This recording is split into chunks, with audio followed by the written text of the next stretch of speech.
When you turn on your tap, out comes clean, fresh water. But have you thought about where that water comes from? When it rains, have you thought about where the flowing water in the gutter goes? When you go for a walk or jog to get out of the house during COVID lockdowns, what does your suburb look like?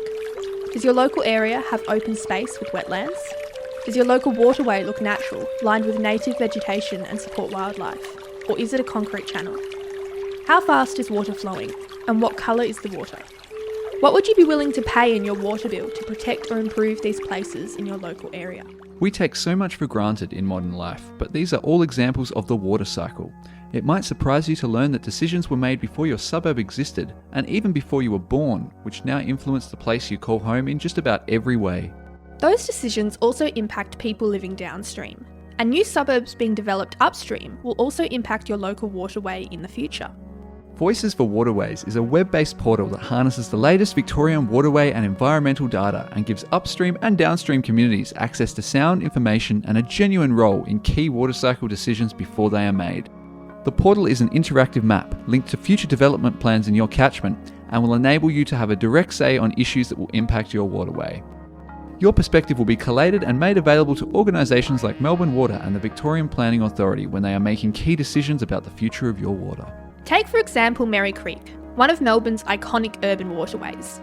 New suburbs north of Melbourne will impact on the values of Merri Creek, including water quality and flooding risk. Major decisions are now being made by government agencies and developers about what these future suburbs will look like.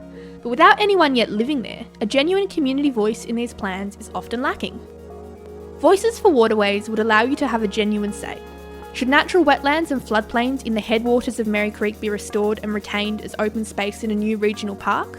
Should these water bodies be linked to linear paths for recreation, while at the same time reducing erosion risk and flooding downstream, benefiting wildlife and improving water quality and livability? Or should these wetland areas be permanently lost to make more land available for development, to keep the cost of housing down, in conjunction with infrastructure options that use engineering alone to try to manage water flows and quality? Overall, what kind of environment does the community want in the Upper Merri Creek? And what are we willing to pay in our water bill for this choice? Because to have natural places in urban spaces does come at an economic cost.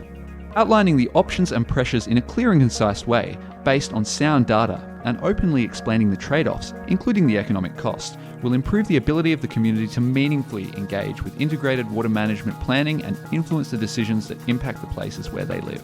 Voices for Waterways will put the upstream and downstream communities of new developments at the centre of decisions that impact on place-based outcomes and livability, giving a voice to the future residents of new suburbs around Melbourne.